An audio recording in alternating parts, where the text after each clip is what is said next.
আমার পাশে ব্যারিস্টার আরমান আছেন, তিনি 8 বছর গুম ছিলেন। আমি তাকে আগেও দেখেছি, এখনো দেখছি। আমি খুব স্পষ্টভাবে বুঝতে পারি যে আরমান এখনো ট্রমা থেকে বেরিয়ে আসতে পারেনি। তার প্রত্যেকটা কথা শুনিয়ে আমি খেয়াল করি যে সে ট্রমা থেকেই বেরিয়ে আসতে পারেনি। বিএনপিতে অজস্র ভিকটিম আছেন, তাদের পরিবার আছেন, এখানেও কথা বলছেন, তারা কেউ ট্রমা থেকে বেরিয়ে আসতে পারেনি। এই সময়ের মধ্যে আপনি ভুলে গেছেন যে আপনি কি সময়টা পার করে এসেছেন। জাতি হিসাবে এটা চরম দুর্ভাগ্যের বিষয়।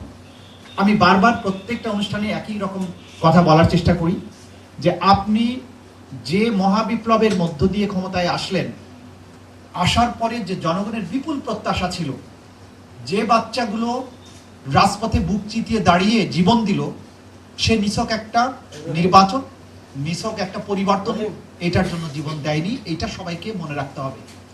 আবু সাইদ যেভাবে বুক চিতিয়ে দাঁড়িয়েছিল, সেটা নিছক একটা নির্বাচনের জন্য নয় যে আওয়ামী লীগ আমলের বদলে আরেকটা নির্বাচন হবে, আরেকটা দল ক্ষমতায় আসবে। আমাদের যে বাচ্চাগুলো 4 বছর, 5 বছর, 7 বছরের বাচ্চারা রাস্তায় নেমেছে, জীবন দিয়েছে, তাদের প্রত্যেকের শরীরী ভাষা, চোখের ভাষা, কথা আমরা শুনেছি। আমরা এরপরে ভুলে গেছি যে আমরা কোন জিনিসের মধ্য দিয়ে আজকের বাংলাদেশটা পেয়েছি, আজকের সরকার পেয়েছি।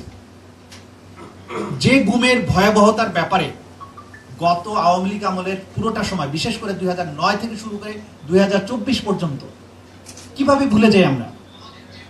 দেখুন, যে গুমের যে ভয়াবহতা, প্রতিদিন আমি এটা বলি, বাংলাদেশের সমস্যা হচ্ছে যে আমাদের মিডিয়াগুলো এখনো ফ্যাসিবাদ আমলের সেই ঐতিহ্য বহন করে যাচ্ছে এবং মিডিয়ার সমস্ত প্রধান জায়গাগুলোতে তারা এই আওয়ামী ন্যারেটিভ উৎপাদনে ব্যস্ত। কিন্তু মাঝখানে যে ঘটনাগুলো ঘটে গেছে, 2-1 দিন হয়তো আলোচনায় আসছে, তারপরে গুমের ঘটনার ভয়াবহতা আর নাই। আমি আইনের কথা নাবিলা বলে ফেলেছেন, আমি বাস্তবতার উপরে কিছুটা আলোকপাত করে শেষের দিকে আইনের দিকে যাব। একটা মানুষকে আপনি বিএনপি, জামাত অথবা যে কোনো ইসলামিক দলের যে কেউ যদি হয়, কি হয়েছে?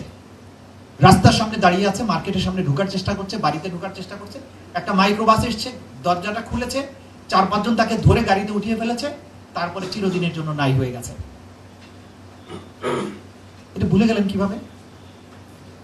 ইলিয়াস আলী সাহেবকে আমরা ফেরত পাইনি, কিন্তু কি ঘটেছে মোটামুটি আমরা বের করেছি। কিন্তু দুর্ভাগ্যজনক হচ্ছে ইলিয়াস আলী সাহেবের পরিবার আজ পর্যন্ত ইন্টারন্যাশনাল ক্রাইমস ট্রাইব্যুনালে যান নাই সাক্ষী দিতে, তদন্ত সংস্থার কাছেও যান নাই। গুম কমিশনে গিয়েছেন বলে আমরা শুনেছি। এখন বিচারের জায়গায় যদি আপনি না যান, সাহায্য করব কিভাবে? রাজনৈতিক প্রত্যেকটা দলকে, ইনক্লুডিং এবি পার্টির চেয়ারম্যান আমার ডান পাশে বসে আছেন, জুলাই আগস্টে প্রত্যেকটা রাজনৈতিক দল কি ভূমিকা রেখেছিলেন, তাদের কতজন আহত হয়েছেন, মামলা হয়েছে কয়টা, কোথায় কি কি অবস্ট্রাকল তারা ফেস করেছেন, এগুলো জানার জন্য চিঠি দিয়েছিলাম।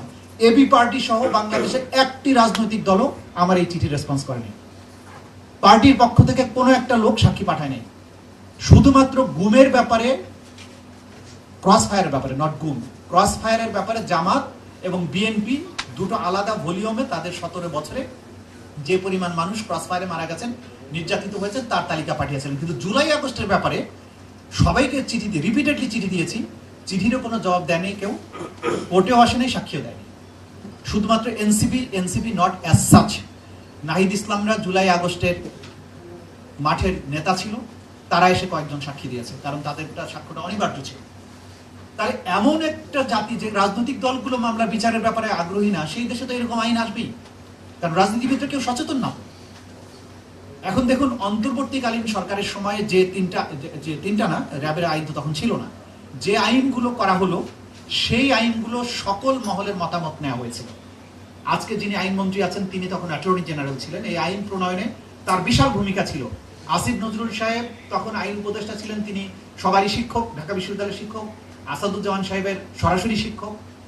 এইখানে গুম কমিশনের সদস্যরা ভূমিকা রেখেছেন, আমাদেরকে ডাকা হয়েছে, আমরা মতামত দিয়েছি, সিভিল সোসাইটির লোকেরা মতামত দিয়েছেন, ভিকটিম পরিবার এসে মতামত দিয়েছেন, ভিকটিমরা মতামত দিয়েছেন।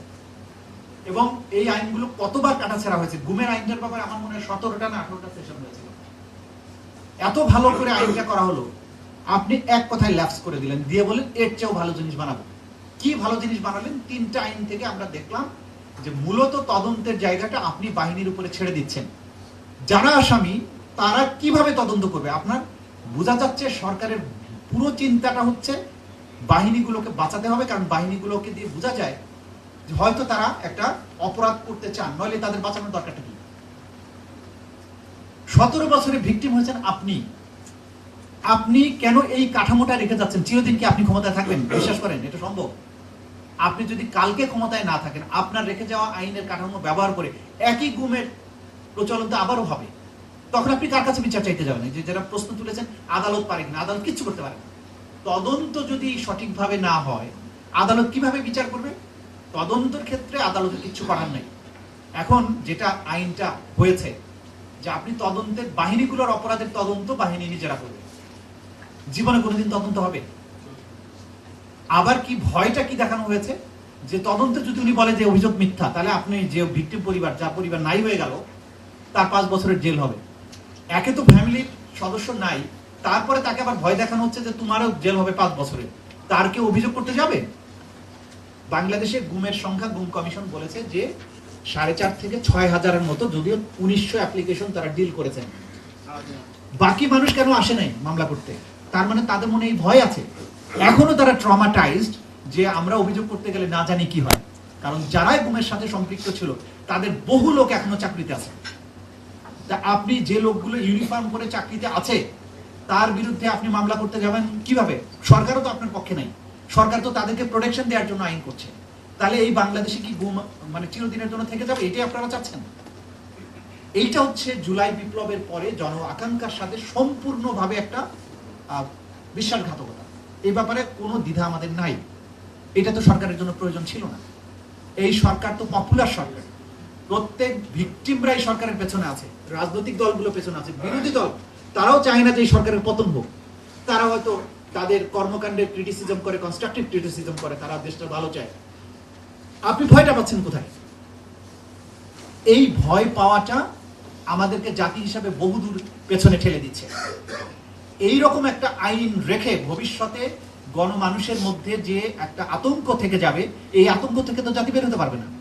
আপনি গুড গভর্নেন্সের মাধ্যমে মানুষের মন জয় করেন না, বাহিনীগুলোকে গুড গভর্নেন্সের জন্য তৈরি করেন, তাদেরকে একটা ভয়ঙ্কর অপরাধ থেকে একটা শিল্ড তৈরি করার কাজটা করা তো রাষ্ট্রের দায়িত্ব। তাহলে কে প্রিয়? আপনি কি বাহিনী নির্ভর হয়ে যাচ্ছেন নাকি জনগণ নির্ভর? আপনি দেখেছেন অতীতে যে বাহিনী নির্ভর হয়ে আওয়ামী লীগের কি পরিণতি হয়েছে। তারা বাহিনী নির্ভর ছিল কারণ তাদের মধ্যে গুড গভর্নেন্স ছিল না।